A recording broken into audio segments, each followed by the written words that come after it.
हाँ, तो हम छँटनी के बारे में बताने वाले थे। रिक्रेचमेंट जो इंडस्ट्रियल डिस्प्यूट एक्ट है, इसका जो आखिरी चैप्टर है, और इसमें बताएंगे आपको।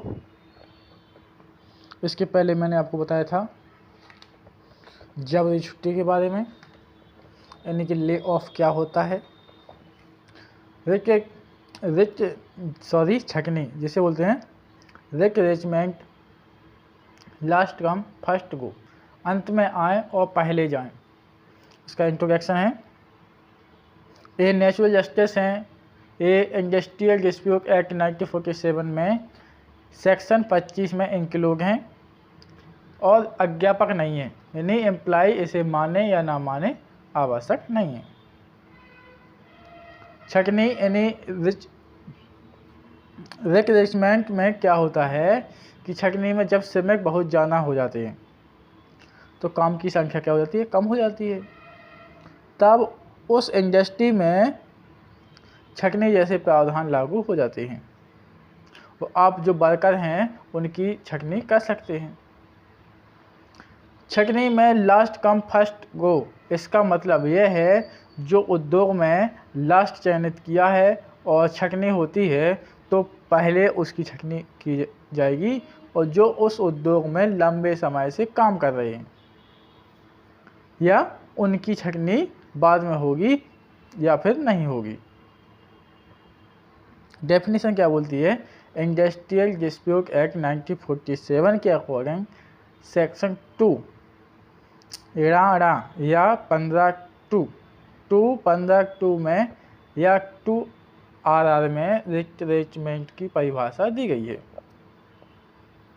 जिसके अनुसार नियोजक के द्वारा कर्मकार की सेवा का ऐसा समापन जो अनुशासन संबंधी दिए गए गैंग से भिन्न है और उसमें कुछ रीजन हैं, कुछ शर्तें हैं वो शामिल नहीं हैं, तब वो छँटनी मानी जाएगी। जैसे एम्प्लॉय ने स्वेच्छा से रिटायर ले लिया हो, संविदा का समय पूरा हो गया हो, रिटायरमेंट का समय पूरा हो गया हो, या निरंतर बुरे स्वास्थ्य हो यानी बैड हेल्थ। इन रीजन्स को छोड़कर जब भी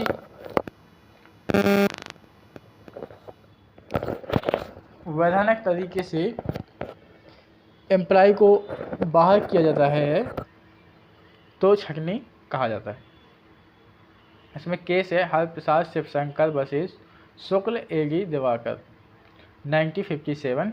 इस केस में डिसाइड किया गया बिना रीजन के रिक्रेचमेंट नहीं किया जाएगा। किन कारणों से छँटनी होगी, तो जैसे कारण होगा कर्मकारों की बहुलता, यानी उद्योग में बहुत ज़्यादा वर्कर हैं और काम इतना नहीं है, अब एक कारण हो सकता है छँटनी का। दूसरा है किसी विभाग का बंद होना, जैसे उद्योग में बहुत सारे डिपार्टमेंट हैं और डिपार्टमेंट किसी कारण से बंद हो सकता है तो भी बंद होगा। नई मशीनरी की स्थापना, उद्योग का निरंतर घाटे में जाना, या कच्चे माल का अभाव ना था। छँटनी की प्रक्रिया है कि सभी प्रकार की छँटनी में सेवा से है, यानी कि सभी प्रकार की सेवा से बाहर होना छँटनी नहीं है। सभी प्रकार की संविदाएँ करार होती हैं लेकिन सभी करार संविदाएँ नहीं होती। ये सेक्शन 10 में पढ़ा था कॉन्ट्रैक्ट में। छँटनी चाहे कोई भी प्रकार की हो, सेवा से बाहर नहीं है, लेकिन हर प्रकार के टर्मिनेशन ऑफ सर्विस छँटनी नहीं होती है। हर प्रकार की सेवा से बर्खास्त छँटनी नहीं होती है। अनुशासनहीनता में बाहर किया जा सकता है, रिटायरमेंट में बाहर किया जा सकता है, टाइम पूरा हो गया तो बाहर किया जा सकता है, लेकिन टर्मिनेशन ऑफ सर्विस हो गया लेकिन छँटनी नहीं हुई है। छँटनी वही होगी जो छँटनी के प्रावधान लीगल वे में इस एक्ट में बताए गए हैं।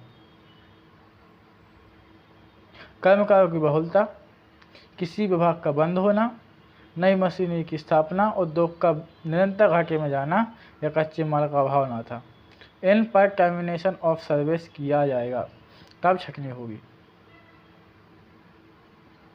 यदि कोई व्यक्ति 20 वर्ष से किसी अन्य उद्योग में काम करके आपके उद्योग में आया है और आपको लास्ट कम फर्स्ट गो का नियम लागू कर दिया, तब सबसे पहले यही जाएगा। इसलिए मैंडेटरी नहीं है। अगर एम्प्लॉय चाहे तो इसका पालन कर सकता है, अगर नहीं चाहे तो नहीं कर सकता है। छंटनी जो भी होगी उसका एक कारण होगा जिसे लिखना होगा। बिना रीजनेबल ग्राउंड के कोई भी छंटनी नहीं होगी। सेक्शन 25H के अकॉर्डिंग छंटनी करने से पहले नियोजक को कुछ बातों का ध्यान रखना होगा, अथवा वो छंटनी कैसे हो जाएगी, इनलीगल हो जाएगी। इसे ही छंटनी की पूर्ववर्ती शर्तें भी कहते हैं। जैसे छंटनी से पहले 3 महीने का अग्रिम रिक्वायरमेंट नोटिस देना होगा। यदि आपकी छंटनी होना है और आप अपना इंतजाम कर लीजिए, और अगर परिस्थिति ऐसी है जिसमें 3 महीने की सूचना नहीं दी जा सकती है तो 3 महीने की एडवांस सैलरी दी जाएगी। अर्थात अर्जेंट छंटनी करनी पड़े तब। लेकिन अगर एम्प्लॉय ऐसा है कि जिसमें ऐसा एग्रीमेंट हुआ था कि छंटनी से पहले कोई नोटिस नहीं देना होगा या देना आवश्यक नहीं होगा, तब 3 महीने वाला नोटिस कॉन्सेप्ट खत्म हो जाता है। अगर वह बार नोटिस लेने से इनकार करता है, बार नोटिस लेने से इनकार करता है, विलम्ब करता है, तो वह छंटनी इनलीगल नहीं मानी जाएगी। 1976 के संशोधन से जिस उद्योग में 300 या 300 से अधिक वर्कर काम कर रहे हैं, तब वहां पर समुचित सरकार से परमिशन लेकर ही छंटनी की जाएगी।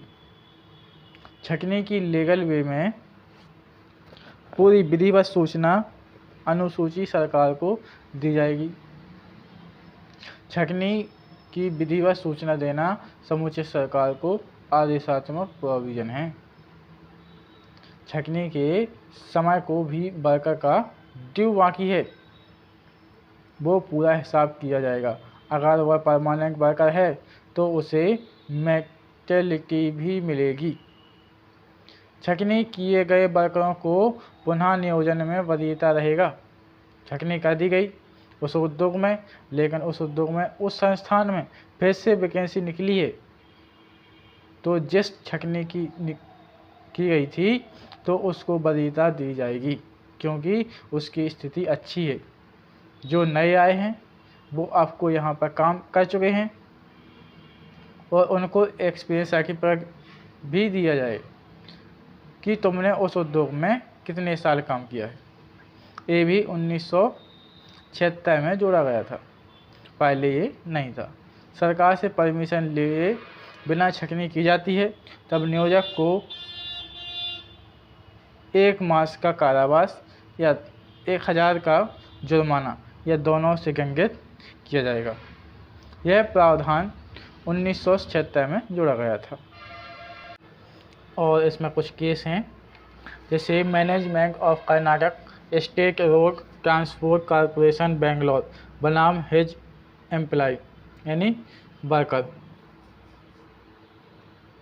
1984। इस मामले में सुप्रीम कोर्ट ने निर्णय दिया कि ऐसे वर्कर जो परीक्षा काल में काम कर रहे हैं तो उनके ऊपर भी छंटनी के पूरे नियम लागू होंगे। मेरे यहाँ से वही बगल से मकान से गाड़ी निकलती हैं, इसलिए आवाज़ हो सकता है आपको आ सकती है। उसे क्या कर सकते हैं, गाड़ियों को थोड़ी ना बंद कर सकते हैं। तो आगे बढ़ेंगे, या फिर रात में वीडियो बनाना पड़ेगा, तो रात में तो काफ़ी कैम हो जाता है। कमल किशोर बनाम अमेरिकन एयरवेज कॉरपोरेशन 1987। इस केस में न्यायालय ने कहा, अगर नियोजक को किसी वर्कर पर विश्वास नहीं है और वह उस आधार पर छंटनी करता है, तब कलंक पूर्वक छंटनी मानी जाएगी, जो इनलीगल होगी। Jaswant Singh versus union of India 1979। इस मामले में न्यायालय ने कहा, अगर किसी वर्कर को प्रतिनियुक्ति के आधार पर नियुक्त की गई या उसकी छंटनी करके अगर उसकी भर्ती की जाती है तो ये छंटनी लीगल होगी।